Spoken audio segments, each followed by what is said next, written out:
mana PU ataupun pemerintah, karena sudah dipagar oleh KS dengan tembok permanen. Kira-kira gitu Pak ya? Oke. Kalaupun mereka pihak KSP Krakatau Sarana Properti mengeluarkan surat ini, mungkin mereka pihak KSP merasa bahwa itu lahan mereka, tidak masalah. Tidak masalah. Yang penting di lahan itu sudah ada masyarakat dan sudah ada UMKM, anggota-anggota UMKM. Ya Pak ya? Dan bahkan Bapak ini menjadi ketua kelompok ketan, ya, ketan mas, ya, kelompok tani Mas Sigit, ya. Wah, luar biasa. Jadi di sini permintaan dan daripada Pak Subirin sama Abang Sumorang minta audiensi, duduk bareng, solusi. Tentunya mereka ke depan ini akan sowan ke kantor lurah Pak ya. Mungkin ya, mungkin bikin surat ke DPRD tidak masalah. Sebagai warga kita punya perwakilan, bikin surat, apa tanggapan beliau. Demikian.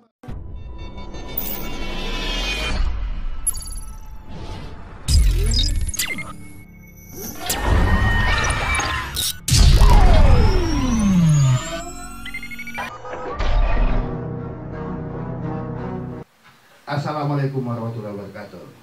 Sahabat Lugas TV. Siang ini Sabtu 23 April 2022 di Studio 1 Lugas TV ada kedatangan tamu, ya, dan beliau adalah warga Cilegon.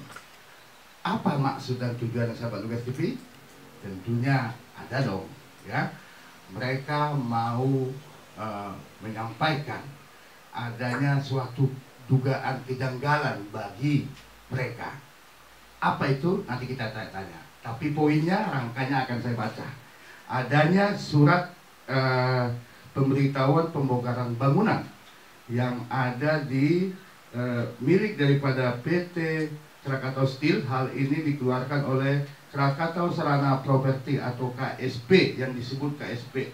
Oke, saya bacakan sahabat Lugas TV ya. Perihalnya pemberitahuan pembongkaran bangunan ya kepada mungkin pemilik bangunan yang ada di sekitar terdampak ya, di area Jalan Anyer, kawasan industri Krakatau 1. Poinnya, sehubungan dengan program pengamanan dan penertiban aset lahan PT Krakatau Steel dan Group, bersama ini kami sampaikan akan melaksanakan pembangunan pagar di batas lahan kawasan industri Krakatau 1 dengan hal sebagai berikut. Diminta kepada pemilik bangunan tempat usaha yang berada di lokasi yang dimaksud agar dapat membongkar serta merelokasi bangunan tempat usaha tersebut secara mandiri. Yang kedua, batas waktu yang mengenai hal tersebut disampaikan dengan batas bulan Mei, tanggal 15 Mei 2022, artinya kurang lebih 1 bulan waktu yang diberikan. Oke, di sebelah kanan saya ada Bapak Sobirin, ya. Alamat linknya itu Mas Sigit, RT 0308, Kelurahan Citangkil, Kecamatan Citangkil, tentunya berKTP Cilegon. Ya Pak ya? Ya. Oke, salam kenal Pak ya. Salam ketemu di studio kita. Yang sebelah kiri saya, oke, Bapak Manusun Situmorang ya, tentunya juga jalannya tidak jauh dari daerah situ, Jalan R. Suprapto, kilometer 3, RT 010-004, Kelurahan Ramanuju, Kecamatan Purwakarta, Kota Cilegon. Oke, untuk pertama-tama Pak Subirin sama Bang Situmorang lah ya, saya panggil biar asik ya. Silakan menyapa sahabat Lugas TV. Ya, halo, assalamualaikum warahmatullahi wabarakatuh. Lugas TV Jaya selalu. Perkenalkan, nama saya Ahmad Sobirin. Saya dari lingkungan Mas Sigit, RT 03 RW 08, Kecamatan Citangkil, Kelurahan Citangkil. Terima kasih. Ya, selamat siang, saudara terkasih, salam sejahtera. Saya bernama Manusun Situmorang, tinggal di lingkungan Sukamaju, kilometer 3, Jalan R. Suprapto, nomor 108, Kelurahan Ramanuju, Kecamatan Purwakarta, Kota Cilegon. Terima kasih. Oke, mungkin pertanyaan saya gini, beri KTP Cilegon. Benar. Abang, Bapak. Oke, sepakat ya. Oke, mungkin pertanyaan mungkin masing-masing. Dengan adanya surat ini sampai di tangan Bapak dan Abang Situmorang di sini, apa reaksi pertama yang Bapak alami? Terus terang aja Pak, saya kaget. Kaget. Karena memang nggak ada isu, nggak ada omongan dari pihak lingkungan, RT RW, ujuk-ujuk gitu, bahasa saya ujuk-ujuk ada edaran. Ya. Lalu saya baca edaran itu waktunya 15 Mei harus dibongkar. Nah, saya tentunya dengan teman-teman yang ada di pinggir jalan itu ya memang bertanya-tanya. Begitu kira-kira Pak. Oke, lanjut. Pertama mendapat surat edaran ini Bang Situmorang, apa reaksinya? Ya, pada saat surat saya terima, tetap ada rasa kaget sebab sebelumnya pemagaran sebelumnya yang udah memang permanen dan berpondasi batu telah menghimbau agar bangunan-bangunan yang di belakang pagar yang udah posisi dibangun saat ini mungkin setahun yang lalu dan telah permanen, kenapa masih dapat surat agar sisi bersebelahan dengan jalan tetap serta digusur? Apakah itu tidak ada wewenang dari pihak PU atau jalan raya? Nah, itulah dasar dari kurang mengerti akan kinerja dari para pihak. Artinya pertama menerima kaget Kaget. dan berpikir-pikir kok bisa gini ya, kok bisa begini gitu ya, gitu ya. Oke. Benar, Pak, benar. Pertanyaan berikutnya yang mungkin sahabat Lugas TV ingin tahu kan menarik ini. Karena di sini poinnya itu berhubungan tentang program pengamanan dan penertiban aset lahan PTKS. Tentunya ini sudah banyak yang menjadi lahan KS yang digunakan oleh masyarakat. Bahkan pemerintah, kantor wali kota, kantor DPRD, kantor Polres Cilegon, dan juga Kodim yang setahu kita. Pertanyaan saya Pak Subirin, apa langkah-langkah yang akan dibuat Pak Subirin sama Bang Situmorang ke depan ini? Tentunya sebagai warga negara yang berKTP Cilegon, tentunya ada lurah, ada camat, ada wali kota. Apa langkah-langkah ke depan yang akan dilakukan? Oke, terima kasih. Untuk sementara, kami-kami yang di pinggir jalan menyuarakan ada kebijakan dari pemerintah kota. Tentunya dalam hal ini, yang pertama tadi saya kaget karena yang saya tahu memang sudah ada pagar permanen. Artinya sudah ada batas antara KS dan PU. Itu yang kami tahu. Ya. Sementara sekarang ada edaran yang akan memagar lagi pas di pinggir jalan. Yang tadinya saya anggap itu tanah PU. Ya. Sehingga kami gunakan untuk usaha. Dalam hal ini kami yang di pinggir jalan raya itu rata-rata UMKM lah. Yang dimana kita maklumi, kita ketahui bahwasanya kota Cilegon ini lagi menggiatkan menumbuhkan UMKM. Ya, benar. Oleh itu untuk sesi yang UMKM ini saya malah tambah bingung ini.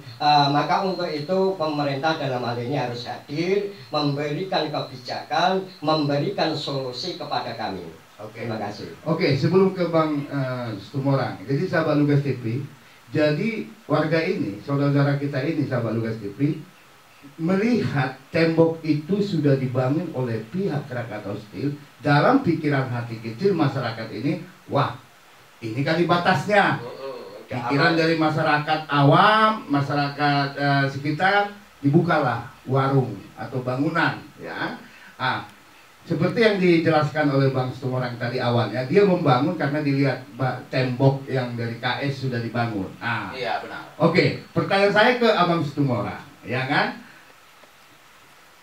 Membangun bangunan di area lahan tidur, boleh dikatakan lahan tidur, mungkin merasa bahwa itu bukan tanah daripada Bang Situmorang tentunya kan? Iya, benar. Dan kenapa niat membangun di situ? Karena sudah dilihat ada bangunan tembok. Iya. Oke. Bangunan pagar Yang permanen. Yang permanen. Di Pondasi Nah, Batu. oke. Pertanyaan abang mungkin Bang Situmorang mungkin sama dengan yang lain. Wah, ini udah punya PU, kan Iya. kira-kira gitu kan? Aman. Udah aman gitu ya Pak ya. Walaupun PU pemerintah dan BUMN hal ini kayak sama-sama pemerintah, kan gitu kan? Sama-sama pemerintah. Oke, pertanyaan saya ke Bang Situmorang. Bang, dengan adanya ini, abang membangun itu, kira-kira abang sudah melakukan apa Bang? Artinya UMKM tentunya. Apakah ada bentuk bayar pajak, bayar apa gitu, sudah dilakukan selama ini?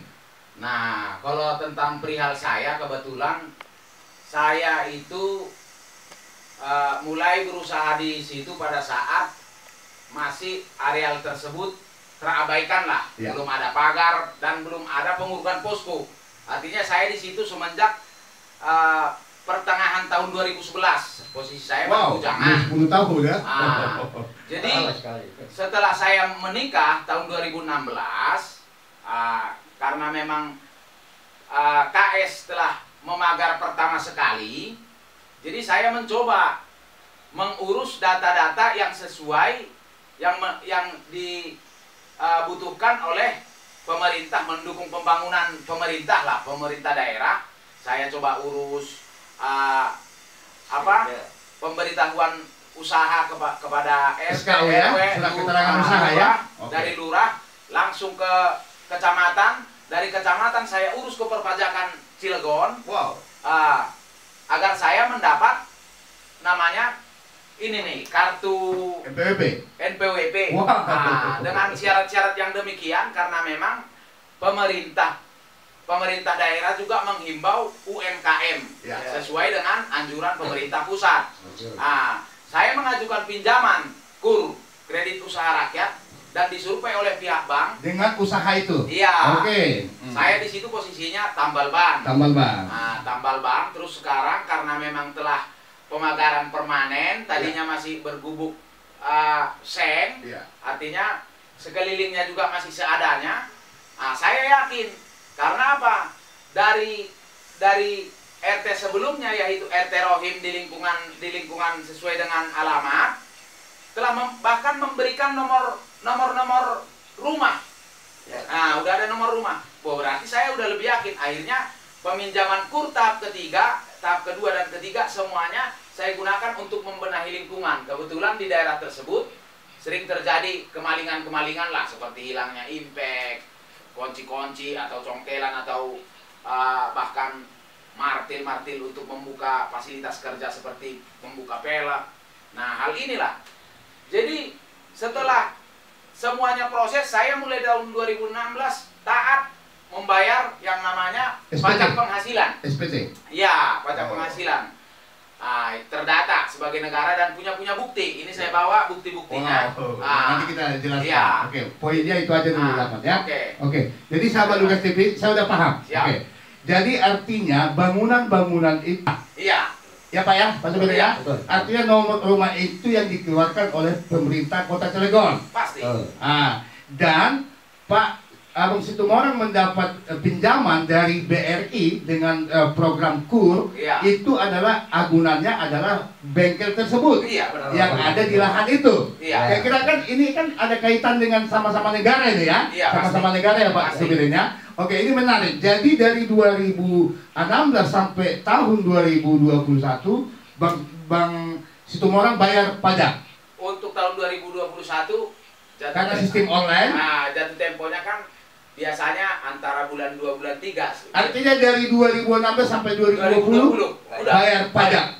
Luar biasa sahabat Taat Lukas pajak. TV. Taat pajak. Oke, ini menarik sahabat Lukas TV.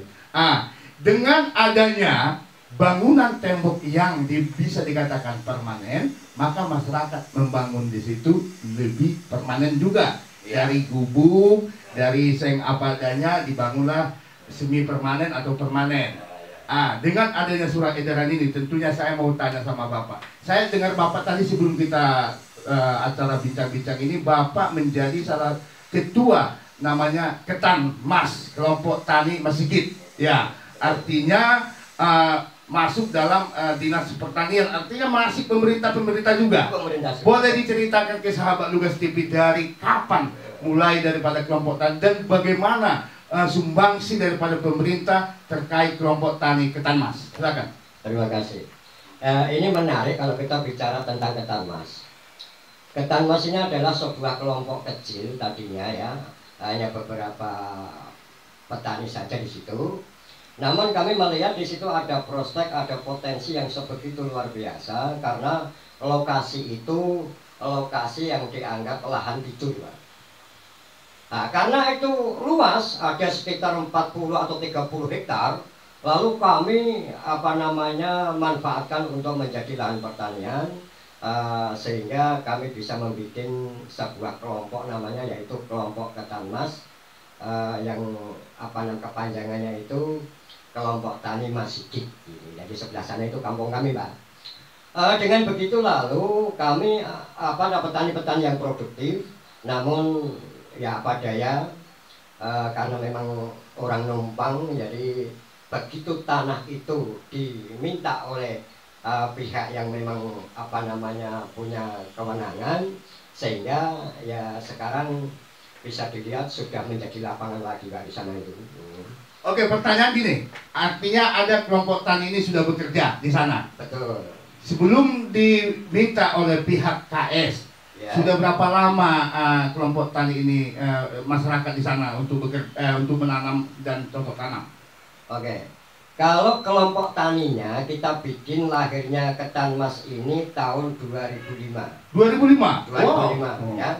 Namun waktu itu ada beberapa penolakan karena dianggap tidak layak gitu kan untuk menjadi kelompok yang resmi. Ya. Tapi 2015 ya kami bertekad untuk menunjukkan kami produktif, kami aktif. Dan kami punya anggota memang 105 yang terdata. Oh. Dan itu kami ajukan sampai mendapatkan RDKK, lalu mendapatkan Kartu Tani Indonesia. Oh, yaitu KTI. Ya, betul. Punya kartu KTI. Anggota kami punya KTI semua. Punya KTI. Walaupun merasa dan mengakui bahwa menanam dan cocok tanam di lahan pemerintah atau KS ya? Ya, mengakui ya? Mengakui ya. Hanya batas garap. Batas garap, betul. Oke, luar biasa sahabat Lugas TV. Jadi sahabat Lugas TV ini semakin menarik ini. Mungkin ada nanti beberapa pertanyaan lagi. Tentunya kepada pemerintah Kota Cilegon. Nih, salah satu ada 2 warga yang datang ke kita ke media sebagai kontrol publik. Tentunya ini bisa kita sampaikan juga nih apa nanti tanggapan dan respon daripada pemerintah. Oke, mungkin pertanyaan berikutnya ke abang saya, Bang Situmorang. Bang, dengan ini apakah nanti ada wacana ke depannya? Boleh tahu nggak sahabat Lugas TV ini? Kira-kira boleh nanti ditambahin Pak Subirit, ada berapa surat yang diterima, warga yang diterima dampak daripada pembongkaran ini nanti? Ada berapa yang rumah bangunan? Nah, kalau berbicara areal KS, ya mungkin dari Simpang sampai ke Chandra Asri kategori KS, tetapi kan di antara areal tersebut tertentu administratif ke kecamatan mana. Jadi kebetulan saya itu posisinya di hampir perbatasan antara kecamatan Citangkil Purwakarta. Nah, jadi terowongan atau jembatan yang ada di Pasar Krenceng itu adalah batas dari rel terowongan sampai ke Simpang, sejajar rel semuanya masuknya ke Purwakarta. Dapat surat ini? Pasti ya. Dapat surat ini. Dapat surat, tetapi yang udah selesai dipagar oleh pihak KS untuk mengamankan aset, mulai dari batas gorong-gorong saluran air waduk, pembuangan ke Merak yang ada di antara Pasar Krenceng dan batas pagar yang udah dibangun, sampai ke areal saya, sampai ke belakang posisinya pas tempat usahanya mantan RT yang namanya Rohim, RT Rohim, dekat lapangan. Jadi selanjutnya mungkin untuk proses selanjutannya lah melanjut. Tapi sekarang ada lagi surat ini yang katanya pagar mau dimajukan hanya sisa 2 meter dari bibir jalan. Nah, ini menjadi satu pertanyaan. Pertanyaan dalam arti sebenarnya sebatas mana ini batas dari PU? Oke. Nah, itulah. Butuh penjelasan. Iya, butuh penjelasan. Oke, luar biasa sahabat Lukas TV. Kalau jumlah tadi, Pak. Iya, jadi masalah jumlah itu mungkin sepanjang area lahan KS mungkin semua surat ini menerima. Oke, ya. saya kira gitu. Oke Pak, sebenarnya saya mau nambahin nih, pandangan Bapak nih ya, bahwa KS itu adalah kawasan industri dan banyak sekali sana pabrik-pabrik industri. Betul. Tentunya lalu lalang kendaraan tronton ataupun yang sejenis yang alat-alat berat juga lalu lalang di sana. Iya, betul. Artinya ketika ini dilaksanakan ada pemajuan pagar, tentunya bahu jalan akan menyempit. Jelas. Ya, dari sisi Bapak nih selaku masyarakat di sana, ketika bahu jalan ini sudah menyempit dan kendaraan yang lebar mengalami insiden kerusakan atau apa mendadak, tentunya minggir di pinggir jalan. Karena tidak mepet sama tembok, tentunya memakai bahu jalan. Tentunya juga melanggar undang-undang lalu lintas. Seperti di jalan tol nih. Di jalan tol kan ada sisa ruang untuk kendaraan. Apa nih pendapat Bapak? Wah, kalau saya melihat saat ini yang sudah dipagar, tepatnya di samping Wajah Tama itu, ADB itu ya, itu sudah dipagar. Ya cukup tinggi karena itu ada 5 daun, berarti sekitar 2,5 meter. Terus kalau dilihat dari bibir jalan cor atau jalan aspal ini ke pagar, itu spasinya atau ruangan itu cuman nggak ada 1 meter malah kalau itu. Wow. Nggak ada 1 meter. Waduh. Bahkan itu pas tikungan. Iya. Saya nggak habis pikir. Tidak habis pikir. Nggak habis pikir. Masyarakat awam biasa. Iya. Nggak habis pikir. Iya. Gimana pejabat? Iya, betul. Waduh, luar biasa. Tata kotanya gimana ini? Tata kotanya gimana? Gimana nggak habis pikir gimana Pak? Coba dijelaskan. Jadi mestinya beliau-beliau yang terhormat, pejabat-pejabat yang terhormat pastinya tahu tentang undang-undangnya, aturannya. Kami masyarakat awam yang kebetulan kami masyarakat di sini, kalau melihat sempitnya ruangan jalan raya loh, ini jalan raya yang tadi disampaikan oleh Abang, di situ kan lalu lalang mobil-mobil besar gitu kan. Saya prihatin kalau ada pembangunan atau katakanlah semacam pengembangan tapi tidak mengindahkan nilai-nilai keamanan atau katakanlah ketertiban umum ya. Saya pikir orang awam seperti saya ini ya hanya bilang kok kebangetan ya gitu. Tentunya dalam hal ini saya berharap ya masalah pemagaran, masalah batas tanah tentunya beliau-beliau yang lebih tahu, bukan kami. Tapi yaitu lagi suara kami dan kami dengan teman-teman yang di pinggir jalan tetap mohon ada solusi, bahkan sama saya mengajukan untuk bisa audiensi. Itu terima kasih. Oke, ada tambahan?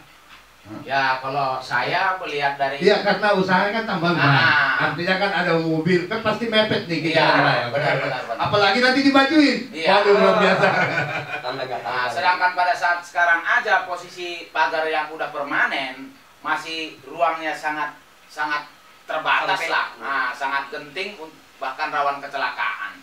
Ini tata kota dari KS, areal kawasan masa nggak mempunyai ruang agar ada ruang untuk apabila ada kerusakan mobil-mobil trailer ya, yang beban beratnya aja rata-rata di atas 30 ton. Ya. Sama seperti yang terjadi di Pasar Cigading sampai ke Jublin, dipagar lalu dibuat got dan dari got tidak ada, kurang lebih nggak nyampe 1 meter baru bibir jalan. Wah, sama dengan pembunuhan sebenarnya kalau secara sisi kemanusiaan. Jadi kalau himbauan saya ataupun memohon kepada pemerintah yang terhormat, terutama DPRD, Dewan Perwakilan Rakyat, mewakili rakyat untuk mengaspirasikan bagaimana ini sebenarnya. Di data yang benar, Yang mau usaha, yang mengikuti prosedur, yang sesuai dengan usaha-usaha siapa aja. Nah, artinya benar nggak mendukung kinerja pemerintah daerah?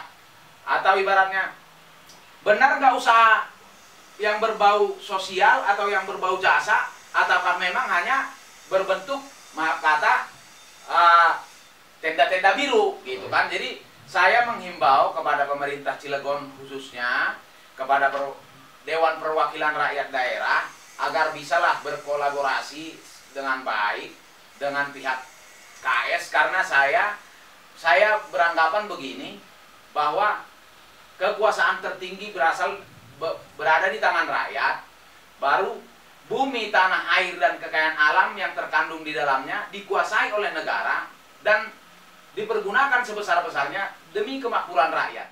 Karena ada rakyat maka ada negara, ada wilayah. Kita sebagai rakyat memiliki hak asasi manusia dong.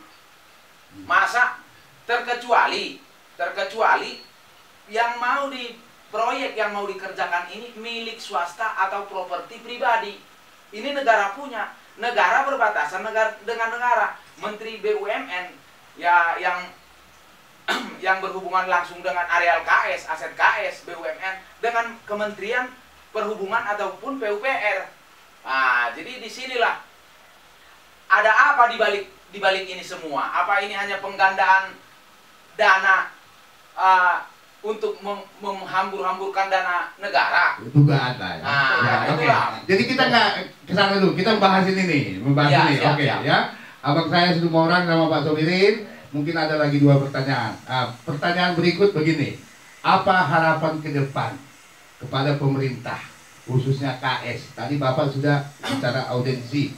Selain audiensi, tentunya ketika mendapat nomor bangunan, nomor bangunan, dipastikan bangunan itu bukanlah bangunan liar, ya, karena sudah ada nomor bangunan tersebut.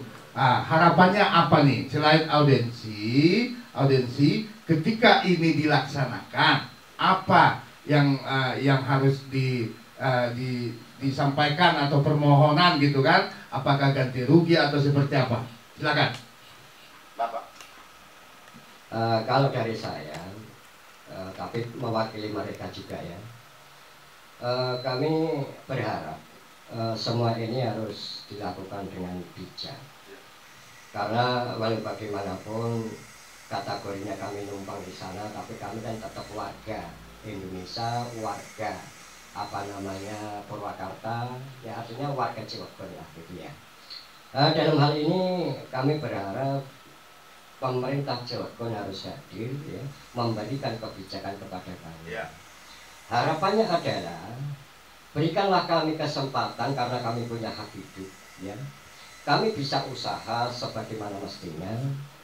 Ada berbagai permohonan dari rekan-rekan tadi menyatakan di samping audiensi nanti kami ada permohonan Pak, yaitu mohon sih kalau memang betul ini dipagar ya kami ada relokasi lah kira-kira ya, ada lahan penggantinya di mana gitu. Kami siap untuk ditarik katakanlah retribusi atau apalah bentuknya, saya siap. Yang penting kami ini masih bisa usaha gitu ya. Yang kedua Pak, kalau memang itu tidak bisa dimungkinkan karena dengan alasan areanya sempit atau nggak ada area lain gitu ya, kira-kira seperti itu misalnya, maka tetap kami mohon sama pemerintah, yang lebih baik adalah kami tetap harus diareakan, lalu diberikan kompensasi, karena itu kan gubuk-gubuk itu kan memang perlu biaya Pak ya, mulai membangun, membongkar, dan lalu transportasinya dan seterusnya itu pasti ada biaya di situ. Tentunya hal ini perlu adanya kebijakan-kebijakan dari instansi-instansi yang terkait. Terima kasih. Oke, sebelum ke Abang, tentunya ini sahabat Lukas menarik ya. Itu kawasan KS itu banyak industri dan lalu lalang kendaraan. Dan kendaraan itu ketika mengalami bocor ban, yang menambal ada juga masyarakat di situ, yaitu salah satu Abang ini. Betul, ya artinya kan ada saling menguntungkan ya, dari pihak yang perusahaan ekspedisi kendaraan, ya kan? Bisa dibayangkan ketika tidak ada usaha-usaha, contoh tambal ban, sepanjang area itu tidak ada usaha tambal ban, bagaimana nasib pengusaha truk kendaraan di sana? Tentunya ini juga harus dipikirkan. Kedua, ada warung nasi, ada warung makanan di sana. Ketika itu tidak ada, kemana yang bekerja overhaul yang di dalam itu untuk makan, kemana? Tentunya ini harus dipikirkan pemerintah. Di sini abang ini sudah megang catatan buku dokumen nih. Boleh dijelaskan apa ini, Bang, ke sahabat Lugas TV satu-satu. Jadi ini saya bawa sebagai masyarakat atau rakyat yang taat kepada atau mendukung kepada kinerja pemerintah desa, pemerintah daerah. Jadi saya usaha ada pemberitahuan dan izin dari kelurahan, ada pemberitahuan dan izin dari kecamatan, dan terdata di perpajakan. Dan semua yang bersangkut paut dengan peraturan-peraturan tersebut sudah dilaksanakan. Saya turuti dengan baik dan benar.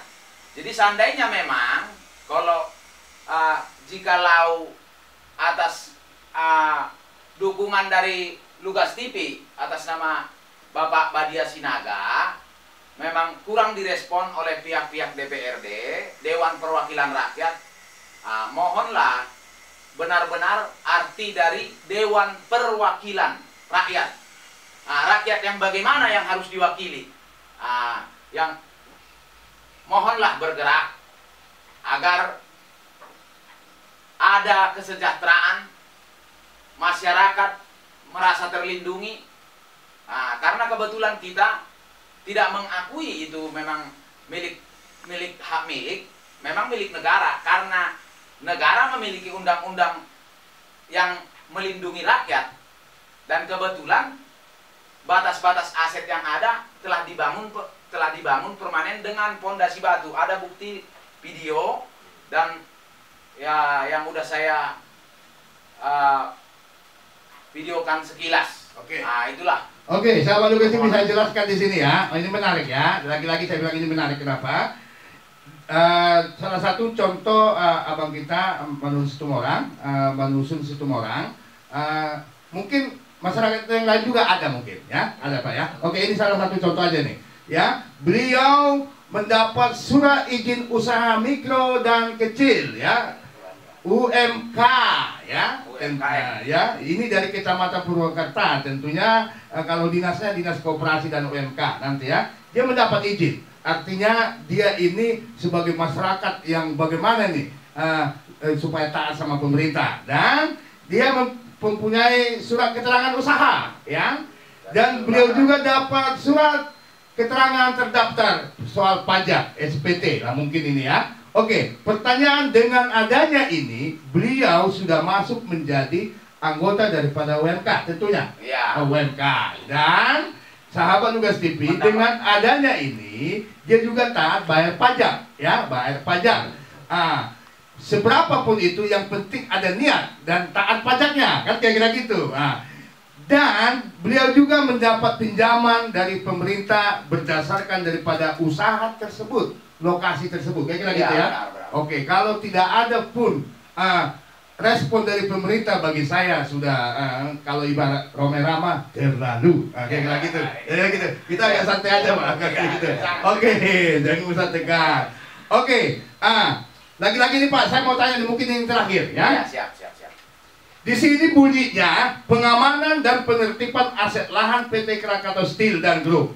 Tentunya salah satu bangunan yang ditempatin Bapak sama warga lain sama Abang ya. Iya, benar. Di samping itu kita harus tahu, publik juga tahu, gedung DPRD juga lahan KS.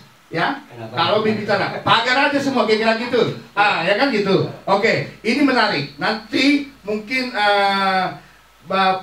Bang Situmorang sama Bapak bisa mengajukan ini mengadu ke pihak kelurahan ya.